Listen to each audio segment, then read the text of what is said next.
My top 5 favorite movies of 2022. Let's talk about these. Now, I'm only doing the top 5 because I haven't seen Babylon, The Whale, and those are the only two ones that I think would really be major contenders for my best list. And so I'm going to wait to do the other top 5 once I see those. But the 5 I'm giving you, I know for a fact nothing will change this list right here. These 5 here are as good as it gets for this year, at least for me personally. I think that these, in fact, when I was looking at the Best Picture noms for like the Golden Globes, I thought, how did they not nominate these 5? Now, one of these did get nominated, but the rest of them did not get nominated, and I thought it was such utter bullshit. I can't believe that. Let's get into it.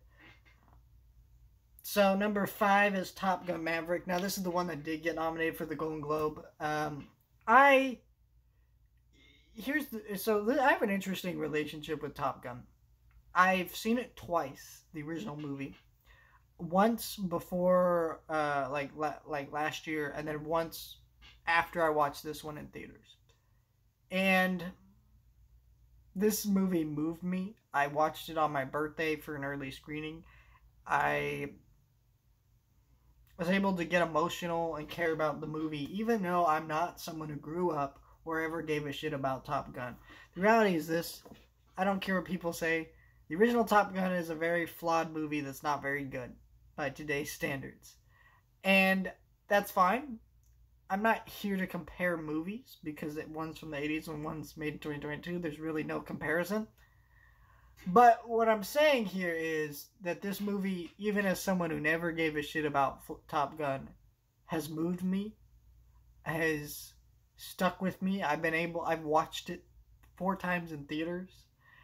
And I know I'm not the only one who's done that. I've seen people come back as many as 10 to 15 times. I work in a movie theater. I take those tickets. This film is awesome. I think it's so good that I think everybody can unanimously agree this movie's awesome. It's not perfect. It's not flawless. But this is as good as like pure theater fun, blockbuster entertainment gets. This is Top Gun Maverick. Number 4, All Quiet on the Western Front. Man, this is the best foreign movie of the year that I watched. I didn't watch a lot of them, unfortunately. Just sometimes it doesn't work out that way. But this was an awesome one. It's an excellent adaptation of the novel. Actually got me to read the novel. It's a beautifully shot film. The war sequences are incredibly grisly. Has so much to say, so much meaning behind it. It's such an incredible war film. It's one of the best I've ever seen. It might be up there with Saving Private Ryan. Yeah, I said it. Number 3. Everything Everywhere All at Once. For quite a while, this was probably my number 1. But actually, you know what? This was not my number 1. This was like my number 2. Now I'm thinking about it. I think The Northman came out first. But this was still an awesome movie. It's very funny. It's got a lot of great visual gags and just dialogue exchanges. It's incredibly heartfelt. I've cried watching this film. I've laughed watching this film.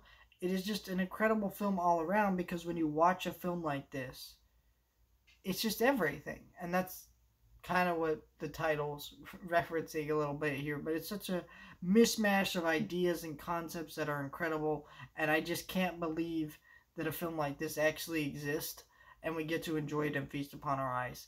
And it still feels weird because this is an incredible film, but it still feels like not enough people are talking about this fucking masterpiece. And honestly, A24 should have got their shit together and marketed this film way better than they did, because I have a feeling this wouldn't have just been an indie hit, an indie darling, and could have gone on to be a real blockbuster film if they really put the money into it. This is a fucking amazing movie. Number 2, The Northman. Man, this film was at my number 1 spot until one film hit Netflix this Friday, and it completely floored me. But this was my number 1, and I think this film is just so incredibly well directed.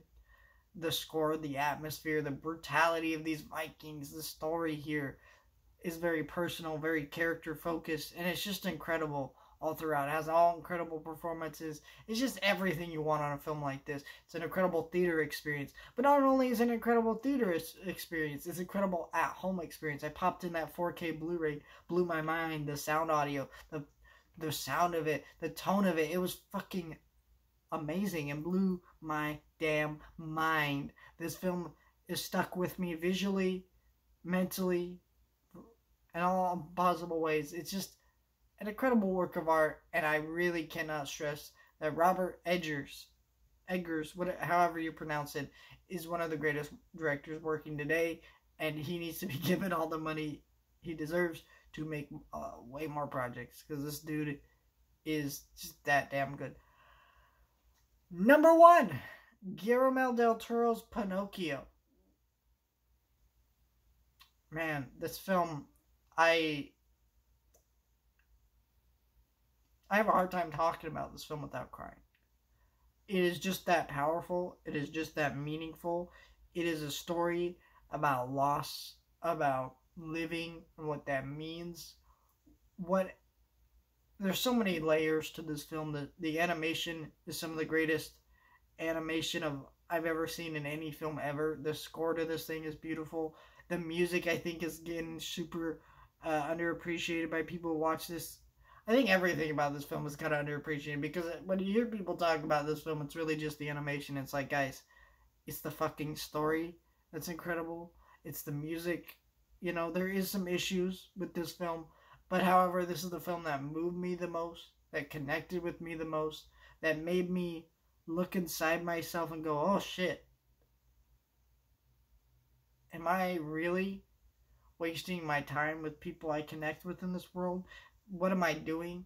You know, it's gave me the most to think about. Even artistically, it's given me the most to think about. I'm a person who always said I wanted to make films, and in recent years, I've lost sight of that, and I'm not really sure what I want to do anymore. But this film and The Fabelmans have been able to grab me, put me back in my place, and remind me where I want to be and what that means. And how am I going to do it? I don't know, but it's just interesting, and I've really grown to appreciate these films. Just incredible works of art. Absolutely phenomenal work. Thank you, Guillermo del Toro, for this fucking beautiful masterpiece. I'm talking about fucking a lot today, but I don't know. I just have a lot to say. So yeah, these 5 are not gonna be changed. There's just no way that Babylon. Like, I love what's the guy who directed Whiplash? I forget his name. Damien Chazelle. I love him, man, but there's no way. It's not going to make it. But it will probably end up being on my best list, though, and I'm okay with that. Thank you guys for watching. Like, share, and subscribe, and I'll see you guys next time.